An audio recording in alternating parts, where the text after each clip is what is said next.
నమస్తే. Welcome to VSB Telugu audio నవసార్ కథలు. నవల శీర్షిక అరణ్యకాండ. రచన గొత్తి వాణి శ్రీనివాస్ గారు. చదువుతున్నది ధనలక్ష్మి. తన రచనలను విఎస్బి తెలుగు ఆడియో నవసార్ కథలు శ్రోతలకి వినిపించడానికి అనుమతి ఇచ్చిన గొత్తి వాణి శ్రీనివాస్ గారికి ధన్యవాదాలు తెలుపుకుంటూ ఇక కథలోకి వెళితే, ఆకలి, సిగ్గు శరాలను చిదిమేసే ఆకలి, తప్పు ఒప్పులను తరిమేసే ఆకలి, బుద్ధిని మసి చేసి విచక్షణను వదిలేసి మనసును కుదిపేసి కోపాన్ని ఎగదోసి మనిషిని దిగజాచి ఎలాగోలా తీర్చుకోమనే ఆకలి, పేగుల్లో పుట్టే పెనుమంట, పేదరికానికి ఎప్పుడూ జంట, నిరుపేదలకు జీవితమే పోరాటయాత్ర, దాన్ని జయిస్తే అదొక చరిత్ర. పార్వతీపురం మన్యం నిశంకపురం గ్రామ సర్పంచి తండ్రి చనిపోయి కొన్నేళ్లయింది. ఆయన జ్ఞాపకార్థం నిరుపేదలకు అన్నదాన కార్యక్రమం జరుగుతుంది. జుట్టు రేగిపోయి బట్టలు చిరిగిపోయి కళ్ళ కంటే లోతుకి డొక్కలు పీకిపోయిన వాళ్ళు వచ్చారు. ఆకులలో పెట్టించిన భోజనాన్ని తెచ్చుకుని తలో చెట్టు నీడన కూర్చుని తింటున్నారు.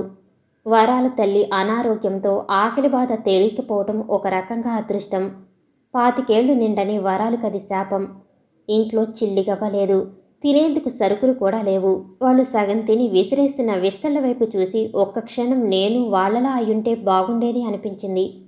సర్పంచ్ గారింటికి వెళితే భోజనం పెట్టకపోరు, కానీ రంగన్న కూతురు అడుక్కు తింటుందనే పేరు ఎప్పటికీ పోదు. తండ్రి పరువు తీయకూడదని మంచినీళ్లు తాగి కడుపు నింపుకోవటం సంతృప్తినిచ్చింది. వరాలు నడుస్తుంది, నడుం తిప్పుతూ నాజుగ్గా, సీతాకొక చిలుక ఎగురుతున్నట్టుగా, జారుపైట ఒక పక్కకి జడ ఓ పక్కకి ఊగుతూ రెక్కలు టపటపలాడిస్తున్న తూనీగలా ఎప్పుడూ కంగారుగా అటు ఇటు బెత్తరు చూపులు చూస్తూ నడుస్తూ వస్తుంది. వయసుతో పాటు వచ్చిన అందం, చామన ఛాయ రంగు, పెద్ద కళ్ళు, బూరెబుగ్గలు, అన్నిటికన్నా చక్కటి చిరునవ్వుతో మన్యం ప్రాంతంలో పూసిన నిత్య మల్లెపువ్వులా ఆమె. ఒకప్పటి విజయనగరం జిల్లా శ్రీకాకుళం జిల్లాలు కలిసిన ఇప్పటి పార్వతీపురం సాలూరు మండలం ఎం చింతలవలస అతి చిన్న గ్రామం.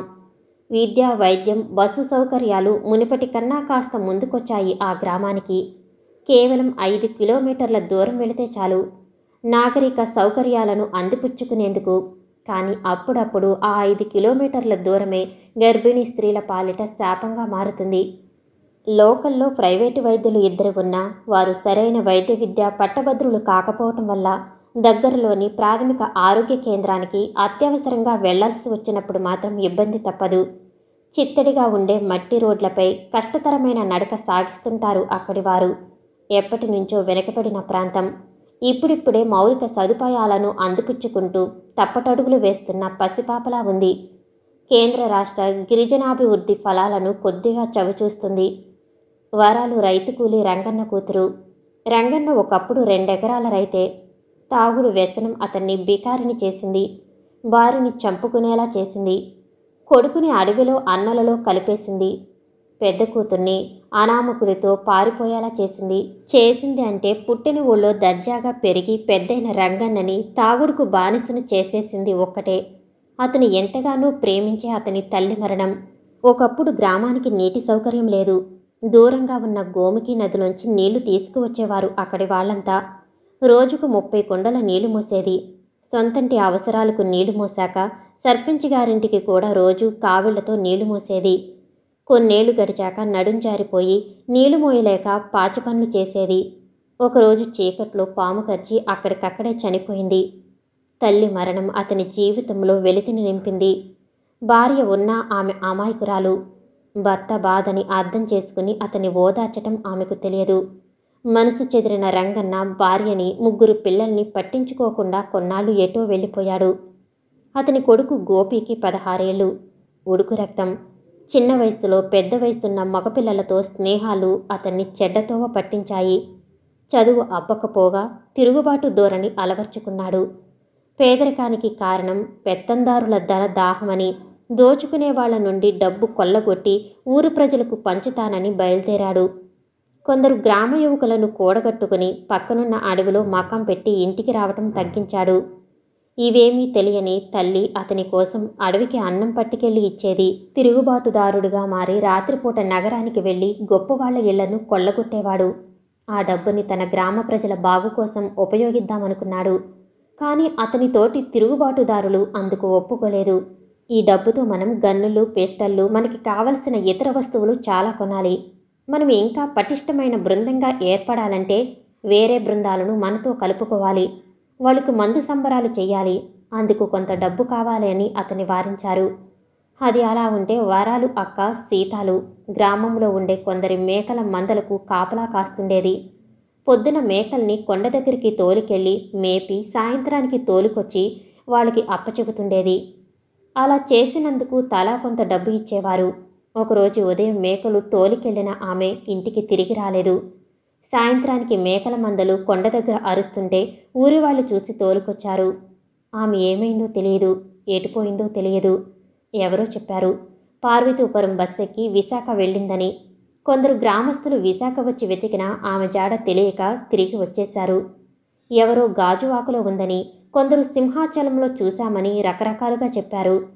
గట్టిగా గాలించేందుకు తండ్రి ఊళ్ళో లేకపోవటం, తల్లి మందకొండితనం వలన ఆ విషయాన్ని అక్కడితో వదిలేశారు గ్రామస్తులు. ఈలోగా రంగన్న భార్యకు కిడ్నీకి సంబంధించిన వ్యాధి వచ్చింది. కాళ్ళవాపు వచ్చి మంచం దిగలేదు. రంగన్న ఆ ఊరు ఈ ఊరు తిరిగి చివరికి ఇంటికి వచ్చేసరికి భార్య పరిస్థితి విషమించింది. చేతులు చిల్లిగవ్వలేదు. ఏవో మూలికలు తెచ్చి వాడారు. పసరు వైద్యం లాంటివి చేసినా ఫలితం లేకుండా పోయింది. ఆమె చనిపోయిందన్న బాధలో కొన్నాళ్ళు పూటుగా తాగి స్పృహ లేకుండా ఉన్నాడు రంగన్న. వరాలు పొద్దున్నే లేచి ఇంటి ముందు నీళ్లు చెల్లి ముగ్గేసి మొహం కడుక్కుని లోపలికొచ్చింది. తండ్రి ఇంకా లేవలేదు. ఆకలి వేస్తుంది. తినటానికి ఇంట్లో ఏమీ లేదు. సుందరక ఇడ్లీ కొట్టుకేసి నడిచింది. వరాలని దూరం నుంచే చూసినా సూర్యుడి 2 ఇడ్లీలను పొట్లం కట్టాడు. ఏందిరోయ్, నాకు చెప్పకుండా ఇడ్లీలు దాచేస్తున్నావు, ఏసాలేస్తున్నావా అంది సుందరి. కోట్లో పనిచేసే కుర్రాడు బక్కపలచ సూర్యుడు వీపి మీద ఒక్క చెరుపు చరిచి. లేదక్కా, పాపం వరాలు వస్తుంది. అమ్మ లేనిది. అయ్య పట్టించుకోవట్లేదు. మనం కూడా అట్ట వదిలేస్తే ఎట్టా? ఆహా, పెద్ద దానకర్ణుడు వచ్చేసినాడు మరి. ఇవి టీ పొట్లం లాక్కుంది సుందరి. సూర్యుడి మొహం మాడిపోయింది. తింగరి ఏసాలేస్తే తోలు తీస్తా, లోపలికి పోయి పప్పు రుబ్బు అంటూ సూర్యుడిని కేకలేసింది. వరాలు కొట్టు ముందుకొచ్చి, సుందరక్క ఇడ్లీలివ్వా అంది దీనంగా మొహం పెట్టి. డబ్బులు తెచ్చావా అంది సుందరి. లే అక్క, అయ్య తాగి పడిపోయాడు. నా కాడ డబ్బులేడుంటాయి అంది గొణుకుతున్నట్టు. ఇప్పటికీ 14 సార్లు ఇడ్లీలు పట్టుకుపోతివి. ఆ డబ్బు జమయ్యలేదు. మళ్ళీ ఎమ్మంటున్నావు. ఎట్టా తీరుస్తావేంటి? తీరుస్తాలే అక్క, ఇప్పుడు ఆకలిగా ఉంది అంది వరాలు. ఎలా తీరుస్తావు? నీకాడ ఏముందని? అంతా మీ అయ్య తాగుడికే సరిపోయే. నువ్వియ్యక్క, నేను డబ్బులిస్తా కానీ అన్నాడు సూర్యుడు. ఒళ్ళెలా ఉందిరా? నీకే తికాణ లేదు. పో లోపలికి పో సూర్యుడిని కసిరింది. ఇంత కరుకు గుండెదానివేంటక్కా అని తిట్టుకుంటూ లోపలికి పోయాడు. వరాలు పంపు దగ్గర మంచినీళ్లు తాగి బాదం చెట్టు కింద కూర్చుంది. దీన్ని ఈ కొట్టుకేసి రాకుండా చేద్దామంటే కుదరట్లేదు. మాయదారి సంతంతా నా పాలబడ్డారు. కొట్టు ముందు దిష్టి బొమ్మలా కూకుంటావేటే? ఇదిగో ఇలారా, ఇందా తీసుకో. మళ్ళీ ఈ ఛాయలకు వస్తే ఊరుకోను అంది సుందరి. ఏవో తిట్లు తిడుతూనే పెనం మీద అట్లు పోసింది. అక్క, కడుపు నిండిపోయింది. రేపటిదాకా తినకపోయినా పర్లేదు. రాత్రికి మంచినీళ్లు తాగేస్తే సరిపోతుంది అంది వరాలు. ఏహే, నీకు కాదు, మీ అయ్య తినక్కర్లేదా? అవునక్క, ఆ సంగతే మర్చిపోయాను. నీ కొట్లో ఏదన్నా పని చెప్పక్క, చేస్తాను. అయ్యకి కూడా ఇడ్లీలు పట్టుకెళతాను అంది వరాలు. ఏంది, నువ్విక్కడ పని చేస్తావా? ఇక అయినట్టే. ఆడున్నాడుగా, ఆడికే పని లేక కొవ్వెక్కి కొట్టుకుంటున్నాడు. ఇక నువ్వు కూడానా? అసలు మీది గుట్ట కింద ఇల్లైతే గట్టెక్కి ఇక్కడి దాకా ఎందుకు వస్తున్నావు? ఇక రామాక, ఇదే ఆఖరి రోజు అనుకో. పొట్లం చేతికిచ్చి పో అని తరిమింది సుందరి. టిఫిన్ పొట్లం పట్టుకుని వెనక్కి తిరిగి చూసింది వరాలు. భారీ ఆకారానికి చీర కట్టినట్టుంది సుందరి. నల్లటి మొరటి మొహానికి రూపాయి కాసంత బొట్టు పెట్టుకుని 2 ముక్కులకు బేసరి పెట్టుకుంది. కుడిపైట వేసుకుని చేతులకు సత్తుగాజులు, ఒళ్లంతా పచ్చబొట్లు. గొంతు విప్పితే ఎప్పుడూ కాటిని తప్ప మంచిగా మాట్లాడదు. తన కొట్టుకి వచ్చిన వాళ్ళకి అట్లతో పాటు తిట్లు కూడా పెడుతుంది. ఆ ఊళ్ళో మరో టిఫిన్ కొట్టు పెట్టే ధైర్యం ఎవరూ కూడా చేయరు. ఎందుకంటే సుందరి ముందే వెళ్ళి అందరికీ వార్నింగ్ ఇచ్చింది కనుక. తన కొట్టుకి పోటీ ఉండకూడదని బోర్డు రాసి మరీ పెట్టింది. భర్త ఏటో పారిపోతే 8 ఏళ్ల కొడుకుని చూసుకుంటూ టిఫిన్ సెంటర్ నడుపుతుంది సుందరి. కనికరం లేని మనిషిగా చలామణి అవుతూ మగవాళ్ళని కూడా నిలబెట్టి కడిగేస్తుంది. ఒక సర్పంచ్కి మాత్రం కాస్త భయపడుతుంది. అది అతను ఆమెకు అప్పు ఇవ్వడేమో అనే భయంతో. ఇడ్లీ పొట్లం తీసుకుని వరాలు ఇంటికి పరిగెత్తింది. మంచం మీద అడ్డంగా పడుకుని నిద్రపోతున్న తండ్రిని లేపింది. అతను లేచి మొహం పుల్లతో పళ్ళు తోముకుని వచ్చి వసారాలో కూర్చున్నాడు. ఇడ్లీ పొట్లం విప్పి అతను ముందు పెట్టి, తినయ్యా అంది కూతురి వంక ప్రేమగా చూస్తూ. ఆడబిడ్డకు అయ్యంటే ప్రేమక్కువ ఉంటది అన్నాడు వరాలు తల నిమురుతూ. అయ్యా, ఈ తాగుడు మానేయొచ్చుగా, ఉన్నది ఇద్దరం, ఒకరితో ఒకరు మాట్లాడుకోకుండా ఇలా అయితే ఎలాగయ్యా? దిగులుగా తండ్రిని పట్టుకుని కూర్చుంది. మానేస్తానమ్మా, ఈ మహమ్మారి నన్నెలా పట్టుకుందో తెలియదు కానీ మానాలనుకున్నా కుదరట్లేదు. దీనివల్లే నా కుటుంబం మొత్తం పాడైపోయింది. అన్నీ తెలిసినా రాత్రయ్యేసరికి ఏదో దిగులు కమ్మేస్తుంది, ఏడుపొస్తుంది, భయంగా ఉంటుంది. ఏవేవో గుర్తొచ్చి గుండెలు గుబులు పెరిగిపోయి ఇక వండబెట్టలేక వెళ్ళి తాగేస్తాను. తాగేటప్పుడు కూడా నీ ముఖం గుర్తొచ్చి ఇంకా ఏడుపొస్తుంది. ఇంకా ఎక్కువ తాగితే కానీ ఆ బాధ మర్చిపోలేనమ్మా అని తన బాధ చెబుతున్న తండ్రి భుజంపై తలవాల్చి వింటూ. అయ్యా, నీకెన్నేళ్ళు అంది. ఉంటాయి, ఓ 50 ఉండవు. 50 ఏళ్ల వాడివి, నీకే అంత భయమేస్తుంటే నాకెంత భయంగా ఉంటుందో ఆలోచించు. ఇంట్లో అమ్మ లేదు, అక్క లేదు, తమ్ముడు లేడు. నువ్వు ఏ రాత్రికో వస్తావు. ఇంట్లో ఒక్కదాన్ని ఉంటే పిచ్చి పిచ్చిగా ఉంటుందయ్యా అంది కళ్ళు తుడుచుకుంటూ. అయ్యో నా తల్లి, ఇంకెప్పుడూ తాగను. పెందరాడి ఇంటికొచ్చేస్తా. కూలికి వెళ్ళి డబ్బు తెస్తా. నా తల్లికి మంచి సంబంధం చూసి పెళ్లి చేస్తా అన్నాడు. అయ్యా, నువ్వు పొద్దున లేవగానే తాగావా అంది. అతను నోటికి గుడ్డ అడ్డం పెట్టుకుని, వాసన వస్తుందా అన్నాడు. కాదయ్యా, ఎప్పటికీ జరిగిన మాటలు చెప్తుంటే తాగవేమోనని. లేదు తల్లి, ఈ రోజు నుంచి నీ అయ్య మారిపోతాడు, కొత్తగా పుడతాడు. మనం మళ్ళీ ఈ ఊళ్ళో గౌరవంగా ఉంటాం చూడు అన్నాడు పిడికిలు బిగిస్తూ. నిజమా అయ్యా? మనం రోజు 2 పూటలా తింటే చాలయ్యా, ఇంకేం అక్కర్లేదు. ఆ టిఫిన్ సుందరి నన్నెన్ని తిట్లు తిడుతుందో, అయినా అక్కడికే వెళ్తున్నాను. ఆకలయ్యా, ఏం చేయను మరి? వెళ్ళి బతిమలాడితే తిడుతూనే 2 ఇడ్లీలు పెడుతుంది, 2 నీ కట్టుకు పొమ్మని ఇస్తుంది. గట్టు దిగి ఇంటికి వచ్చేలోగా ఆ 2 ఇడ్లీలు అరిగిపోయి మళ్ళీ ఆకలయ్యా. మనమే కష్టపడి ఏదోటి చేసుకుందాం. మనిద్దరం చెరో పని చేసుకుని హాయిగా బతికేద్దాం. నాకు పెళ్ళి గిల్లి ఏం వద్దు అంది. నా తల్లిని పస్తులుండనివ్వను, నేను కూలికి పోతా, డబ్బు తెస్తా అన్నాడు. అప్పుడు మనం 2 పూట్ల ఇడ్లీలు తినొచ్చు కదయ్యా. సుందరక్క బాకి డబ్బులిచ్చేద్దాం, మనం ఇంట్లోనే ఇడ్లీలు చేసుకుందామేం అంది తండ్రి కళ్ళల్లోకి చూస్తూ. కూతురికి సరిగ్గా తిండి పెట్టలేని తన నిస్సహాయతకి బాధపడ్డాడు రంగన్న. మర్నాడు ముందుగా తనే లేచాడు. పొయ్యి వెలిగించి పక్కింటి వాళ్ళని అడిగి కాసిన బియ్యం తెచ్చి అన్నం వండి నిమ్మకాయ పులిహోర చేశాడు. వరాలని లేపాడు. చూడమ్మీ, పులిహోర చేశాను, దా మనిద్దరం తిందాం. నేను చేలో కలుపు తీయటానికి పోవాలా అన్నాడు. అయ్యా, నువ్వు పులిహోర చేశావా? కలగాని కనట్లేదు కదా నేను చెప్పాగా, నా తల్లి కోసం ఇక నేను తాగుడు మానేస్తానని.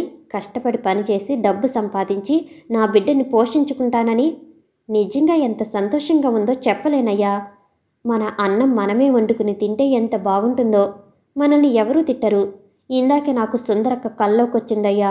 ఈరోజు కూడా టిఫిన్ కోసం వెళ్ళినట్టు, అక్కడ పెద్ద గొడవైనట్టు, సుందరక్క పొయ్యిలో కట్టి తీసి వాత పెట్టినట్టు నాకు చాలా భయమేసింది. ఇక ఆ వైపుకి వెళ్ళమాక, మన కూడు మన గూడు మనది.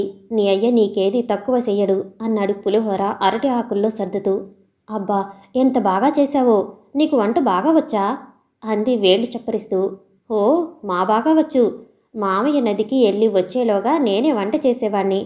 మా అమ్మ కూడా నీలాగే నా వంట మెచ్చుకునేది. చాలా రోజుల తర్వాత కడుపు నిండా తిన్నానయ్యా, ఇక చాలు అంది వరాలు కళ్ళు తుడుచుకుంటూ. కూతురి వంక ప్రేమగా చూస్తూ విస్తట్లో ఇంకాస్త వడ్డించాడు. చాలయ్యా, కడుపు నిండిపోయింది. రేపు కూడా చేస్తావా అని అడిగింది. రేపు పాలు బెల్లం అట్టుకొచ్చి పరమాన్నం చేస్తా అన్నాడు. అయ్యా, రోజుకో రకం తిండి తింటామా? ఏది ఆ సర్పంచ్ గారింట్లోలా అంది సంతోషపడుతూ. ఎందుకు తినం? రోజు నేను పనిలోకెళతా, డబ్బులెట్టుకొచ్చి మా అమ్మకిస్తా. సరుకులు తెచ్చుకుని వంట చేసుకుని 2 పూట్లా తిందాం, సరేనా? 2 పూట్లా తింటామా? అమ్మో, మనం కూడా డబ్బులు ఉన్న వాళ్ళెక్క అయిపోతున్నామయ్యోయ్ అంది వరాలు తండ్రి బొగ్గలు పుణుకుతూ. కూతురి సంబరాన్ని చూస్తూ నిండుగా నవ్వుకుంటూ కూలి పనికి వెళ్ళాడు రంగన్న. పులిహోర కుండని ఉట్టిలో పెడుతూ ఆగి, కాస్త పులిహోర పట్టుకెళ్ళి సుందరక్కకిస్తే బాగుంటుంది అనుకుని అరిటాకులో కాస్త పెట్టి మిగిలింది ఉట్టిలో పెట్టింది. ఆకు మడిచి ఓణీ చివర కట్టుకుని బయటకొచ్చి తలుపు వేసి గుట్టవైపుకు నడిచింది. గ్రామం ఒకటే అయినా మధ్యలో ఉన్న గుట్టకి ఇటుపక్క కొన్ని ఇళ్ళు ఉంటాయి, అవతల వైపు కొన్ని ఇళ్ళు. ఇటువాళ్ళు అటు రావాలంటే ఆ గుట్టని ఎక్కి దిగాల్సిందే. పెళ్లి సంబంధాలు కూడా అలాగే కలుపుకుంటారు. ఎటువాళ్ళు అటు పక్క వాళ్ళని చేసుకోవటం అనాచారం అనుకుంటారు. గుట్టకి అవతల పక్క గ్రామస్తులతో ఇచ్చిపుచ్చుకుంటారు. ఆ పెద్ద గుట్ట అడ్డంగా ఉండటం వల్ల వేరువేరు ఊళ్ళవాళ్లమని భావిస్తారు. సుందరి నెమలీక రంగువోణి వేసుకుని బంతిపువ్వు జడలో పెట్టుకుని గబగబా వెళుతుంటే ఆ ఊరు జనం పట్టించుకోకపోయినా అవతల గట్టు జనం మాత్రం కన్నార్పకుండా చూస్తారు. పెళ్లి సంబంధానికి మాత్రం రారు. ఎందుకంటే వాళ్ళ ఆచారం ప్రకారం పిల్ల తోడబుట్టిన వాడికి పెళ్లిలో ప్రత్యేక స్థానం ఉంటుంది. అతని ఎడ్ల బండిని సొంతంగా అలంకరించి పెళ్లికొడుకు ఇంటికి తోలుకురావాలి. కాబోయే బావకి బట్టలు పెట్టి బండి ఎక్కించుకుని పెళ్లి మంటపానికి తీసుకురావాలి. అక్కాబావలను ఆరుబయట తోటలోకి తీసుకెళ్లి ఇద్దరితో మొక్కలు నాటించే వేడుక ఉంటుంది. తోబుట్టువు పక్కన ఉండాలి. డప్పులు వాయిద్యాలతో అలరిస్తూ పెళ్లివారికి పెద్ద విందు ఏర్పాటు చేయాలి. ఇవన్నీ పిల్ల తోడబుట్టినవాడు చేయాల్సిన పెళ్లి వేడుకలు. అవి లేకపోతే ఆ పెళ్లి తంతు సరిగా జరగనట్టు, పైనున్న పెద్దల ఆత్మలకు శాంతి జరగనట్టు భావిస్తారు. వరాలు తమ్ముడు గురించి తెలిసిన వాళ్ళెవరూ ఆమెను తమ ఇంటి కోడలుగా చేసుకునేందుకు ముందుకు రాలేదు. ఊళ్ళో కుర్రాళ్ళు ఆమె మీద మనసు పడినా అది పెళ్లికి దారితీయదని వాళ్ళకి తెలిసి ఊరుకున్నారు. వరాల్ని దూరం నుంచే చూసిన సుందరి, అగ్గో రావద్దన్నా, మళ్ళీ వస్తున్నావే, చెబితే అర్థం కాదా, చెవుడా, పో వెనక్కి, ఈ పాలు ఇడ్లీలు ఇచ్చేది లేదు అని గట్టిగట్టిగా అరుస్తుంది. వరాలు నవ్వుతూ కొట్టు దగ్గరికి వచ్చింది. అక్కడున్న బెంచ్ మీద కూర్చుని, అక్క, ఇయాల ఇడ్లీ కోసం రాలేదు, మా అయ్య పులిహోర చేశాడు, నీకు రుచి చూపిద్దామని అట్టుకొచ్చానక్క అంది ఓణీ కట్టుకొచ్చిన పొట్లాన్ని విప్పుతూ. వరాల మాట విని సూర్యుడు బయటకొచ్చాడు. నాకు అన్నాడు. నువ్వేందిరా పని మానేసి పల్లికిలిస్తున్నావు, లోపలికి పో ముందు అని గట్టిగా కసిరింది. ఏంటక్క ఎప్పుడు చూసినా తిడతావు, నాకు పులిహోర పెడతావా వరాలు అంటూ చెయ్యి ముందుకు చాపాడు సూర్యుడు. అతని అరచేతి మీద అట్లకాడతో వాత పెట్టింది సుందరి. అమ్మో చచ్చాను అని అరచి లోపలికి పరిగెత్తి నీళ్ల బేసిన్లో చెయ్యి ఉంచాడు. ఎందుకక్క నేనంటే నీకంత పగ అన్నాడు కమిలిపోయిన చేతిని ఊదుకుంటూ. నోరెత్తావో దబ్బనంతో మూతి కుట్టేస్తా, పని మానేసి పల్లెకిలిస్తావా పండుకోతి సన్నాసి అని. ఏందే నువ్వు నీ పులిహొరగోలా, అక్కడేటిపో, పుట్టిన ఇన్నాళ్లకు పురుషుడు యజ్ఞం చేసినట్టు మీ అయ్య ఇప్పటికీ నీకు అన్నం పెట్టాడన్నమాట అంది. అవునక్క, మా అయ్య తాగుడు మానేసి కూలి పనికి పోయాడు, నాకు 2 పూటల తిండి పెడతానని చెప్పాడు. ఈ పులిహోర కూడా నా కోసం చేశాడు, నీకు రుచి చూపిద్దామని అట్టుకొచ్చా అంది వరాలు. రుచి చూస్తున్న సుందరి మొహంలో భావాల్ని చూస్తూ, బావుందే, మా బాగా చేశాడు మీ అయ్య, ఇక నీ పొట్ట తిప్పలు తీరినట్టే. కానీ మీ అయ్య బుద్ధి అట్టాగే ఉంటుందో, మళ్ళీ సారాయి కొట్టుకి లాక్కుపోతుందో జాగ్రత్తగా చూసుకో అంది సుందరి పెనం మీద అట్లు పోస్తూ. ఏమో, ఈరోజు మాత్రం గట్టిగా చెప్పాడు, నన్ను చక్కగా చూసుకుంటానని, నాకు పెళ్లి కూడా చేస్తానని అంది జడని సరిచేసుకుంటూ. అవునా, మంచిదే, నీ పెళ్ళైపోతే సంతోషమే అంది సుందరి. నాకు పెళ్ళెందుకక్క, 2 పూట్ల తిండి తిని చాలా కాలమైంది, ఆ ఒక్క కోరిక తీరితే చాలు నాకు, అయ్యను చూసుకుంటూ అట్టాగే ఉండిపోతా, నాకు ఇంకేం అక్కర్లేదు అంది వరాలు.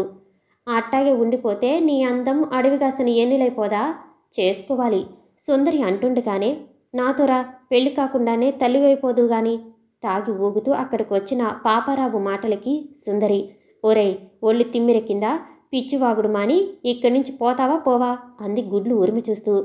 నువ్వేంది ఈ మధ్య తెగ రెచ్చిపోతున్నావు, నిన్ను పిలవలేదనా, నీ సంగతి తర్వాత గాని దాన్ని నాతో పంపించు, నీకు టిఫిన్ గిరాకీలు బోలెడు పంపుతా అన్నాడు పాపారావు. నువ్వు పంపేదేంట్రా, అవతలకు పోయి చావు సచ్చనోడా అంటూ పొయ్యిలో మండుతున్న కట్టె తీసి పాపారావు మీదకి విసిరింది. అది వాడి పంచి మీద పడి నిప్పంటుకుంది. లవోదీపోమంటూ కిందపడి దొర్లాడు. పక్కనే ఉన్న సారాయి దుకాణంలో మందు తాగుతున్న అతని మిత్రులు వచ్చారు. ఏంది సుందరి, ఈ మధ్య నీకు గీర జాస్తిగా ఉంది, నిప్పు కట్టి ఇసిరేస్తావు, ఆడికి ఏదన్నా అయితే నువ్వు జైల్లో కూకోవాలి, జర నెమ్మలించు, ఒంటరి ఆడదానికి అంత పొగరు ఉండకూడదు. కింద పడ్డ పాపారావుని లేపుతూ సుందరిని బెదిరించారు.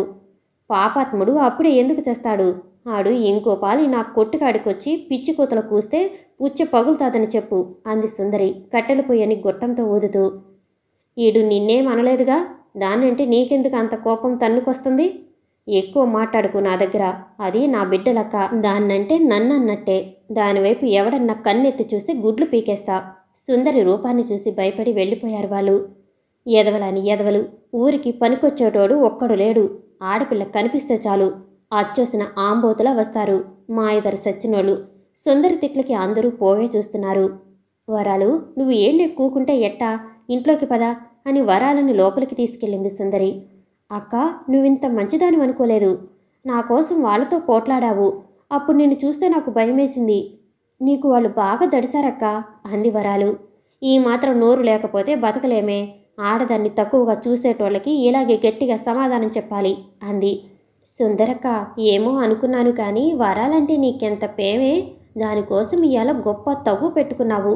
కానీ అది రాగానే ఎప్పుడు తిడతావెందుకు అన్నాడు సూర్యుడు. పేమ ఉండబట్టే ఏడికి రావద్దని తిడతానురా. ఈ బజారు సారాయి దుకాణాలే. అందరూ తాగుబోతి ఎదవలే. మన వరాల మీద ఎవడికన్నైనా పడుద్దేమో అని భయం. ఈరోజు చూడరాదు ఆ పాపారావు గాడి తిక్క మాటలు.